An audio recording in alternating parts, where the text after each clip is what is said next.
of the United Nations Association USA, and our mission is to promote a more productive relationship between the United States and the United Nations. And in this case, we're facilitating gathering information for the Universal Periodic Review. The United States will be evaluated in 2020. The world will get to explain to the United States how well they think they're doing on human rights issues, and we're really looking forward to getting your specific cases today. I'd like to introduce David Stillman, who will be telling you more about the day. David? David? You're up, David.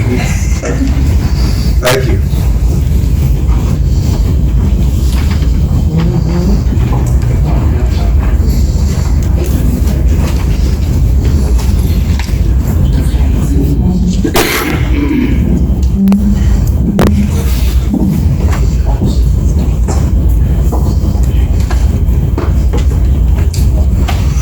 Good afternoon. It is a great pleasure to be here with you. My wife, Jean Ginger Stillman, is the coordinator of this, but she was not able to be with us today. So I am trying to fill in for her. We have just discovered that we probably need more seating. So that was my first concern, to be sure that there'll be room for everybody. Let me do a couple of things.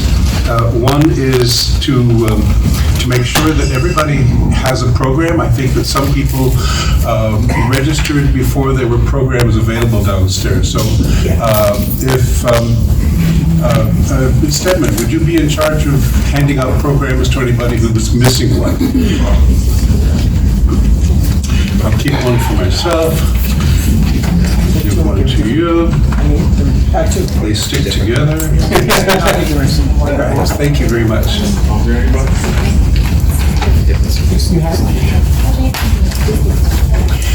And another thing that I have here is information about the small groups for the discussions, and we'll be handing those out in a little while. And at your tables, you will find that you have information sheets about the small group discussions. Now, the next thing I'd like to do is to read out to you introductory remarks from Ginger, and starting off with the words that she's very sorry she can't be here. She's put a lot of work into this, and she's really happy at this group that is assembled this afternoon on a day when we have so many important things to talk about, right up to the day's news. I'm sorry I cannot meet with you in person today, but I'm very happy that you are taking part in today's consultation, providing input to the United Nations Universal Periodic Review of Human Rights, abbreviated as UPR. You'll be in good hands with our moderators. You represent organizations that work daily to make the world a better place, working for justice and human rights. I want to thank you all for coming, and especially our speakers, facilitators, and rapporteurs for their collaboration, and for the UNA staff and Ford Foundation for this excellent space. Everyone will have a chance to participate and contribute to small group discussions. Today, we can share our knowledge about the status of human rights in the United States related to race, criminal justice, and child immigrants within the U.S., and we'll talk about the relation of that to the UN Human Rights Council and the world. The ultimate aim of the Universal Periodic Review is to improve the human rights situation in all countries and address human rights violations wherever they occur. This is a basic element of the United Nations work. UN Association of the USA chapters around the US are sharing information about their selected topics that pertain to this Universal Periodic Review. After presentations that help set our common background, we will work in small groups. There we will have an hour to create recommendations to the U.S. government and to the UN. You may also send your notes and thoughts to us after today's consultation for inclusion in our report from the Southern New York State Division of the UNA USA. What is possibly most important is you're taking your participation and the outcome today back to your organizations and sharing them with your colleagues and your constituents. We have set up 7 small groups, and you can choose the one you want to join. They're listed in the program, and as I mentioned, I have tags for them all. We will have videos prepared of the 2 plenary sessions, and a photographer will photograph the whole event. You can see Patrick is working the video camera already, and Michael is snapping a few pictures. So you can expect that will be occurring throughout our session, although the video will be basically of the plenary session, the speakers, and the closing. You either have received already or should receive in these next minutes a printed copy of today's program. And I think that everybody by now has one of those. To help preserve trees, the rest of the materials are available online at http://www.unasny.org, including the resource materials from the Sentencing Project and about immigrant children. So the resource materials include bios of the speakers and other items that you will find of interest as you go along. The afternoon schedule is full, so please help us to follow the timeline. And thank you again for participating in this exciting program.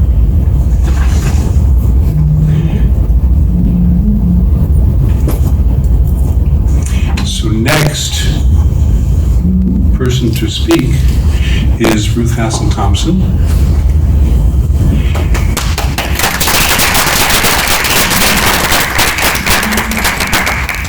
She will give introductions, and many of you know her already.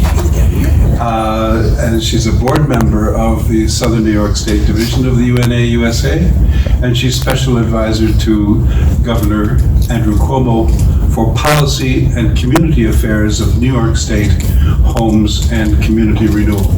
Very pertinent, very important position. Thank you for being with us. Thank you.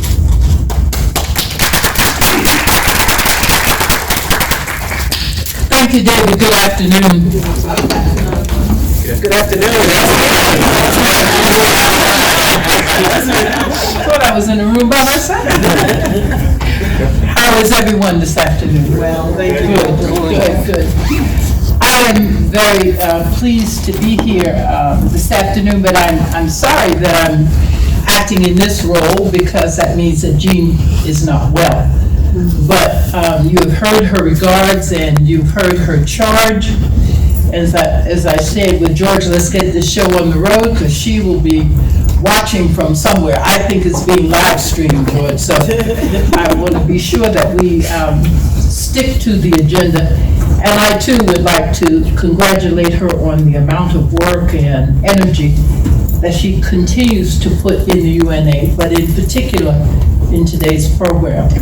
I know that I must have had 36 conversations with her over the last several months to ensure that we invited a group of people that we feel will keep the discussion going beyond these doors. Many times you invite people to participate with you. And and it stops there. But looking out and seeing Jose from RAP and seeing Gail from many years of criminal justice awareness with the Vera Institute and some of the others, and we have other members of the Institute here today, the Brennan Group, and many of those that I work with over the years in the state Senate trying to put together a criminal justice agenda and a social justice agenda that made some sense. And I think the thing that makes me the happiest is that I am not a panelist today because the bevy of legislative initiatives that were part of my watch were passed in this last year's budget. And someone came up to me a few moments ago and said, who would have ever thought that the Survivors Justice Act would have passed? Particularly when we kept hearing from the DA's Association and some of the other pushback groups that we were not ready to move in that direction. And I know that some of their fears were justified because we want to be ensured that we don't put witnesses at risk when we allow certain information like the Discovery Act and some of the other legislative initiatives that have passed. We want to ensure that we create balance. And people think that it's just a matter of thinking it and it happens.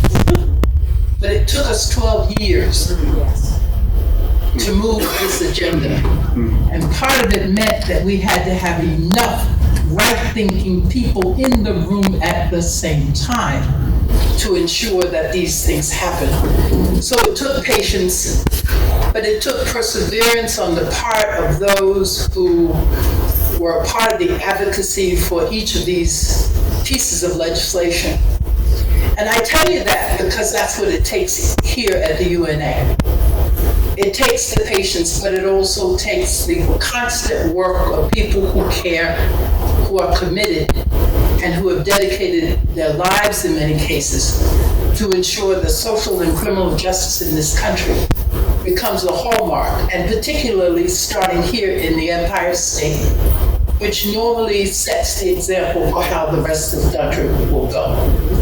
Having said that, in my opening remarks, let me thank a former colleague of mine, Luis Sepulveda, who now chairs the committee that was mine for such a very long time, and I truly don't know of anyone who I would want to succeed me better than he. Because his history before coming to the state Senate spoke to the kind of commitment that he has had to social justice.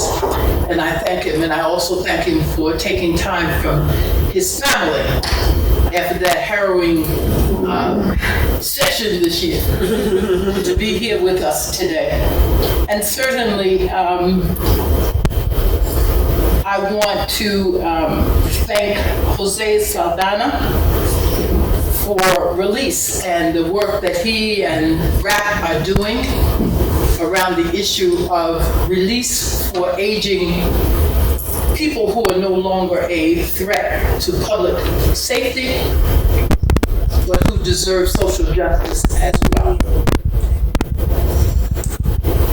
And to Ames Woolworth, the only person on that panel that I don't know, that he is the senior counsel for the Brennan Center for Criminal Justice. But I know the work of the Brennan Center, and therefore I know that he must be a committed soul. They will make up our first panel on race and criminal justice. And on our panel for child immigration policies and experience will be Smita Rayo Dazo, Director of Legal Services, HIAS, and William Silverman, JD, Partner in Proskawa, and responsible for leading Proskawa's global pro bono efforts. We will begin with our first panel, and if they're ready. I don't know the seating arrangement, but Just going to come up with a podium. Yeah, okay. Yeah, I guess that makes the most sense. So we'll start in the order that I named, and as they will come and make their presentations. Starting with Zipporah.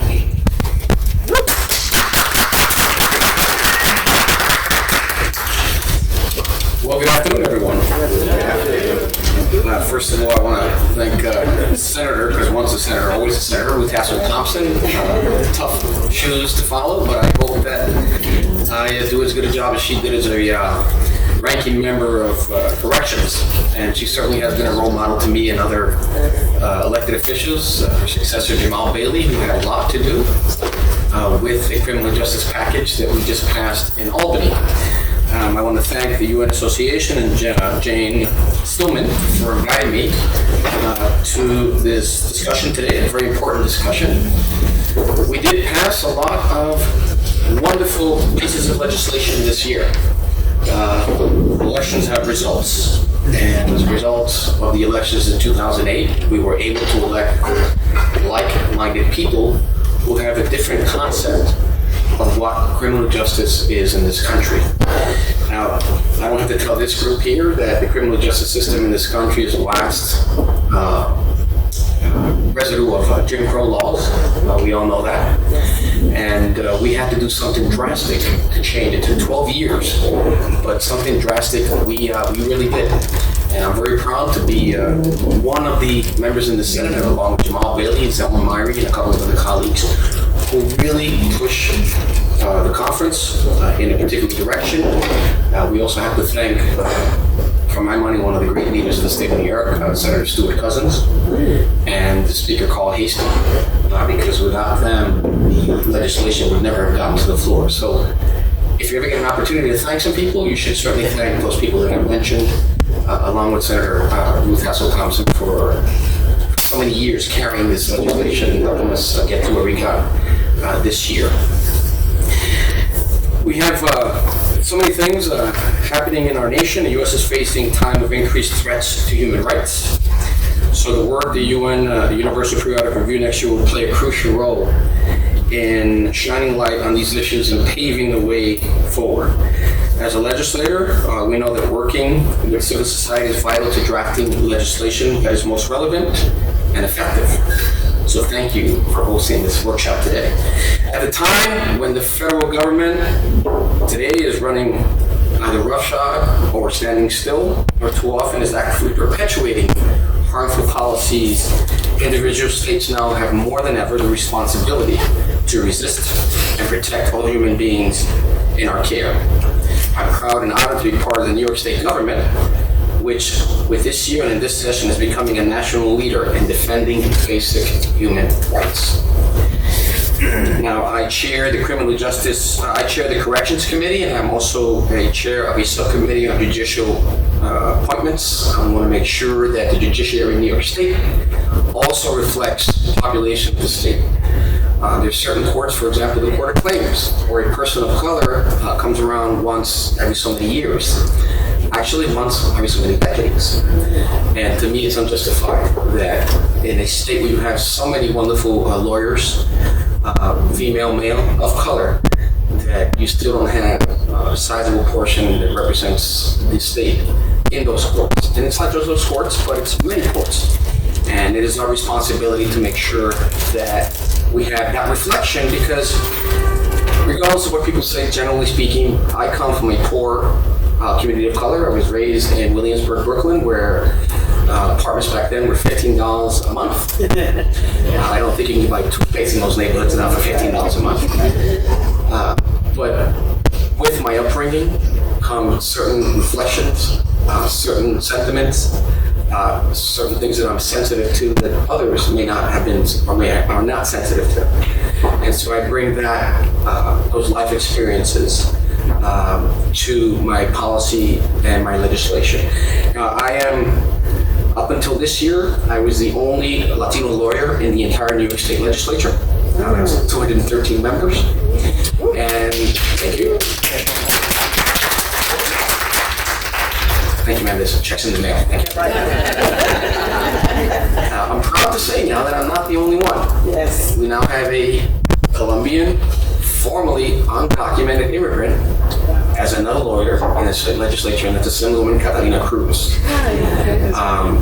And that was important, especially us passing the green light bill, which I don't know if any of you know, but was one of the toughest pieces. Thank you.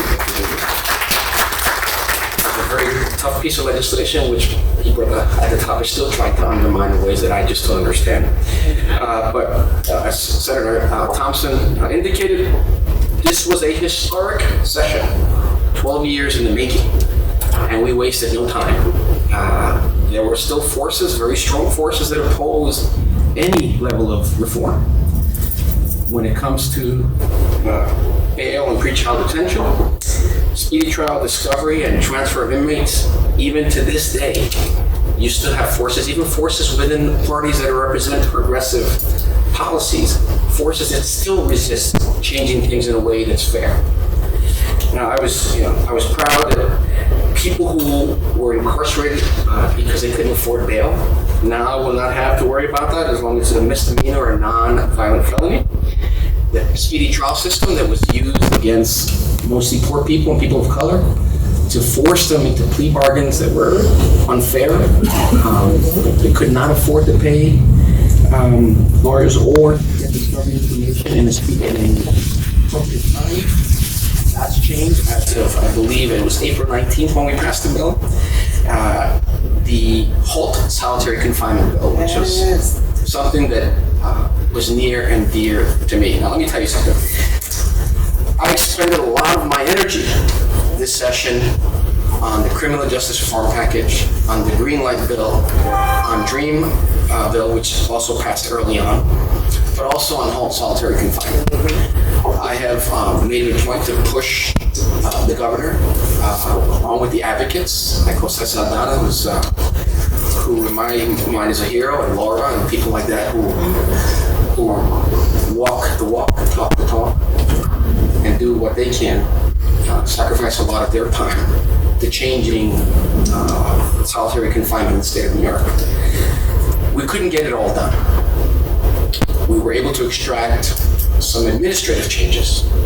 One of the biggest problems that we have is what gets you into the SHU. You know, in some cases, a year that's too long can get you into a SHU. Maybe bumping accidentally into a corrections officer can get you into a SHU. And sometimes disguise it as protection for an inmate can get you into a SHU. And so we have tried to modify and diminish the number of offenses that can get you into solitary confinement. But the fight continues. Certainly during the last few weeks, I have visited several correctional facilities in the state of New York. Our objective is before the end of September to visit about 15 of them. And everywhere I go, we speak with the inmates and we speak with the corrections officers. And we try to extract ideas from them. I tried to tell the leadership and the union, things have changed now. And either you come to terms with that, with correctional, the unions that represent correctional officers, who, by the way, are hardworking people just like the rest of us. Many of them have their hearts in the right place and want to do things that will make things more humane. And we've spoken to the rank and file about ways to modify solitary confinement. And one thing we've discovered is that at the union level, the rank and files are not getting the information about what HALT solitary confinement was or is. They thought that we were eliminating their right to put people in solitary confinement. You know, I had to remind several of them that the United Nations held it 15 days, the next 15 days, it is torture. And I refuse to live in a country where we are a member of the United Nations, we are the leader, supposedly human rights, yet we still put people in solitary confinement for sometimes years on end, sometimes decades. When you see what a solitary confinement cell is, I encourage all of these opponents to go there and spend a couple of days, actually spend a couple of hours like we have, And anyone who tries to convince me that it's not torture, I think needs to spend a week in one of these cells. I mean, yeah. And anyone who tells me that anyone who is placed in solitary confinement for a prolonged period of time will actually come out better, again, I said spend a couple of weeks there to see if you would come out better after being there. I've reached myself certain conclusions that we are going to be working on, myself with people that we've met, corrections officers, advocates, union members, people from the governor's office.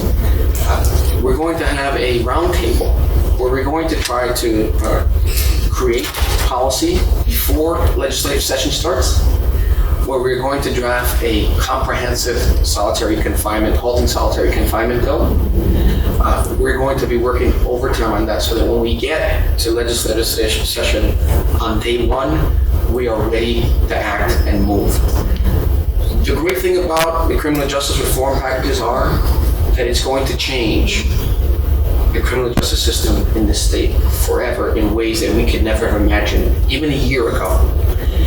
The level of justice that you get in this country should never be dependent on the size of your parents' bank accounts, the zip code that you come from, and certainly not the color of your skin. And that is what we're going to continue to work in to make sure that we have a fair criminal justice system in the state of New York. Solitary confinement will be my next big fight in the legislature. Again, this is not the way we as a nation should treat people. Most of the people that are there are suffering from mental illness. And if we can resolve that and stop being so overly concerned with budgets should not be the reason why we treat people in an inhumane way. And we have to have a vision, a long-term vision.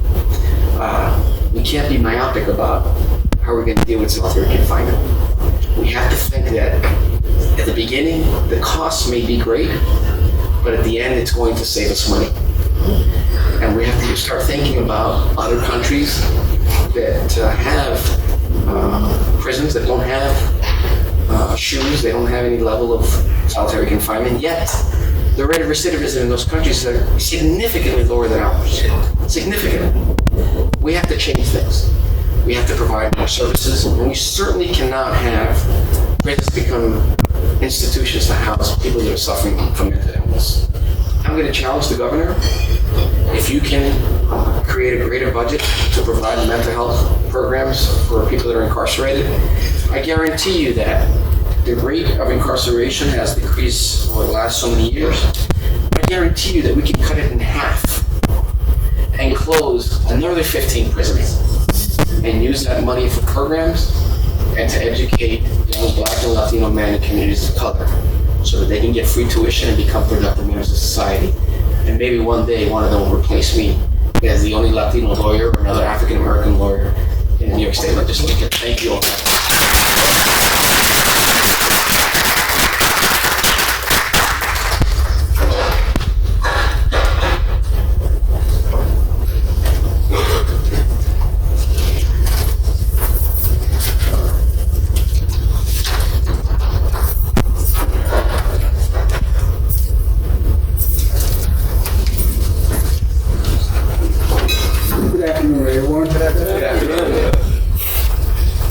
I am in awe of being in this space. 18 months ago, I was in a prison cell. It's a lot smaller than this. So I'm still becoming accustomed to this type of space. Before I begin, I want to mention something about solitary confinement. I was with a relatively young man. He's in his 40s, but to me, that's relatively young. He's a paraplegic. We was having a family cookout, and I invited him. He did time in solitary confinement. And as punishment, they took his wheelchair. Oh, wow. And not only that, they took his catheters. So I mentioned that because it's important that we understand that solitary confinement is strictly about punishment. And there's no bounds to how much punishment people inflict on others. Now, I am the director of the Release Aging People in Prison campaign, RAP. RAP was founded in 2013 by 3 formerly incarcerated persons to address a crisis that was created by the policies of mass incarceration. Now, some people don't believe that mass incarceration ever existed, but the evidence can't be refuted. At the height of mass incarceration, there were 72,000 incarcerated women in New York State. At that same period, the parole board release rate was 4%. Now, of the 72,000, over 80% people of color. And over 75% came from 7 neighborhoods. And that should tell a story. And this is the crisis that RAP sought to address. RAP evolved from the crisis of grandfathers and grandmothers dying in prison. People were sentenced to longer terms, with fewer opportunities for release. They were getting old, sick, and dying. This is the crisis that RAP evolved from. They sought to address this by advocating, becoming the first group, not only in New York State, but perhaps the country, that strictly advocated for the release of aging people in prison. Because for the most part, these men and women have languished in prison for over 4 decades. One of the founders of RAP, the late Mujahid Fareed, he was sentenced to 15 years to life for a serious crime. If we're talking about ending mass incarceration, we have to have this discussion about serious crimes. And we have to have the discussion about punishment. What is there enough punishment? And what role does rehabilitation and transformation plays in this process? Mujahid Fareed was not sentenced to the max, which was 25 years to life. The judge instead elected to sentence him to 15 years to life. Now, during this 15 years, he acquired 4 college degrees, 2 master's degrees, an extraordinary accomplishment for someone in prison. And it is something that to me is of great value. This was during the HIV/AIDS crisis. If there was a crisis in the cities, major cities in the United States, it was a super crisis in prison. Department of Correction had no answers. What Fareed and some of his colleagues did was they got in contact with people who were addressing this illness. Doctors, nurses, medical staff, asking for correct information about this so they could disseminate this to the prison population. It turned up what started out as information about this, developed into 18-week workshops that he and his colleagues were conducting in prisons across the state, so that incarcerated people can have correct information, be able to prevent the spread of the disease or getting the disease, and also to help their family by disseminating that correct information to their families. To me, that was an extraordinary accomplishment because it addressed a crisis. But that's who Mujahid Fareed was. He was a pioneer. When he went to his first parole board, he was denied. They value his accomplishments, and they would deny him 8 more times, adding a total of 18 years to his 15-year sentence. They resentenced him to twice what the court did. At his 10th parole board, they finally decided to release him. Why? He said because they determined arbitrarily that he's been punished enough. It was never a question of rehabilitation and transformation. It was always a paradigm of perpetual punishment. What he did, he organized people that were impacted by mass incarceration to develop RAP, to address the crisis that he was leaving behind. In 2017 here, accumulated evidence against the most punitive parole commissioners and sent them to Governor Cuomo's staff. So when their time for reappointment came up, hopefully the governor would not reappoint these punitive commissioners who did not believe in rehabilitation, who had backgrounds from law enforcement or prosecution backgrounds. They were bent on punishment, not evaluating and measuring rehabilitation and transformation. Surprisingly, because I was surprised, the governor did not reappoint most punitive commissioners.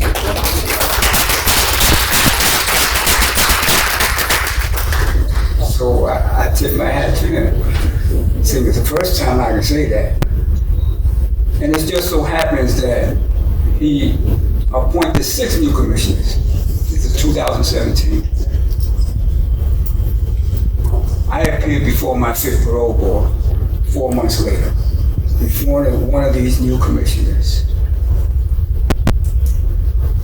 And based on the overwhelming evidence of my rehabilitation before her, she released me after 38 years of incarceration.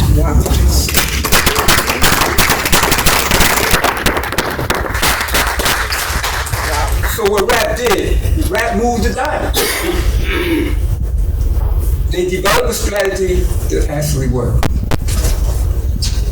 But we get a lot of opposition from the Police Benevolent Association and district attorneys and other special interest groups who believe that certain people, no matter how old they are, no matter how ill they are, should die in prison. That was founded on the principle, the fundamental principle, that will leave no one behind. That everyone has redeeming values, that everyone can be rehabilitated.